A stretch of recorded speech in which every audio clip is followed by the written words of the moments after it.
बेयो जादों जाबाय 2 तारिखनिफ्राय 7 तारिखसिम बे मासनि ओमफ्रायहाय जोंना लन मेलानि बे माबाया मा होनोमोनलाय फाइनान्स होनायनि डाउन पेमेन्टआ जाबाय 99% होदों आरोखि लनखौ 1% होनानै मोनलांगोन बाजाजनि बे प्लेटिना सिटिफोरखौ ओमफ्राय 2% डाउन पेमेन्ट होनानै नों 125 निफ्राय माबासिमखौ मोनगोन 160 NS 150 बेफोरखौ ओमफ्रायहाय बिनि गेजेराव जोंना गिफ्ट होदों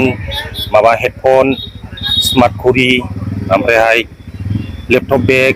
कम्बलबो मोनगोन ओमफ्रायहाय लटारि कुपनबो माबादों खेला दङ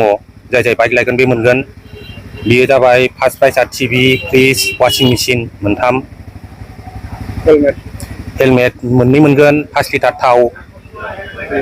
ओमफ्राय डिसकाउन्टबो दङ डिसकाउन्टआ जाबाय पालसार 125 आव ओमफ्राय NS 125 आव 3000 ओमफ्राय 5000बो डिसकाउन्ट दं बे जाबाय NS 160 NS 200 N 250 ओमफ्रायहाय F 250 बेफोराव मोनगोन आरोखि आलदायाव गैया कास्टमारफ्रा बबेयाव फैनांगोन जायगाया जाबाय बे जोंनि क'क्राझारनि बड'लेण्ड गेस्ट हाउस दं बिनि उल्था लामा साइडआवनो आरोखि NS 400 गोदानै लाबोदों बेखौ माबायदि दामफोरा दामफोराथ' बे एसे हाइ रेन्जनिखाय डाउन पेमेन्टआ बेना 5%सो नांगोन आरोखि ओमफ्रायहाय बे आरसि इन्सुरेन्सनि एक्सट्रा थाफादेरगोन कालारा मोनजोबगोन आरोखि गासिबो दङ NS 400 दा गोदान निउ मडेल ओंखारदों बियो एक्सचेन्जनि खाबु दं नामा एक्सचेन्जआ जायो बे अनलाइन जे नाम्बार दङ माने गासिबो जागोन गासिबो कम्पानि गासिबो मडेल स्कुटिबाबो जागोन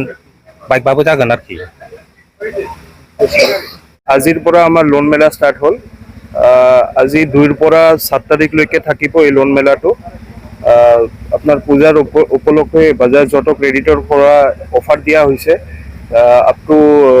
99% লোন দি আছো আমি সিটি প্লেটিনা যদি গাড়ী লৈ আপোনালোকে 1% ডাউন পেমেন্ট দি গাড়ী লৈ যাব পাৰিব পালসাৰ 125 ললে 98% মানে 2% ডাউন পেমেন্টত লৈ যাব পাৰিব 150 NS 160 এইবিলাক 5% ডাউন পেমেন্ট দি আপুনি লৈ যাব পাৰিব আৰু কোম্পানীৰ ফালৰ পৰা 3000 रुपीस ডিসকাউন্ট আছে পালসাৰ 125 NS 125 আৰু 5000 ৰ ডিসকাউন্ট আছে আপোনাৰ NS 200 আৰু NS 160 আছে আৰু N 250 বাইক যদি লয় আপুনি এটা ডিসকাউন্ট পাই যাব লগতে গিফট পাব ভ্যাৰাইটিজ অফ গিফটস আছে আপোনালোকে আহক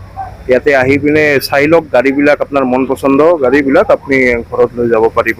লোয়েষ্ট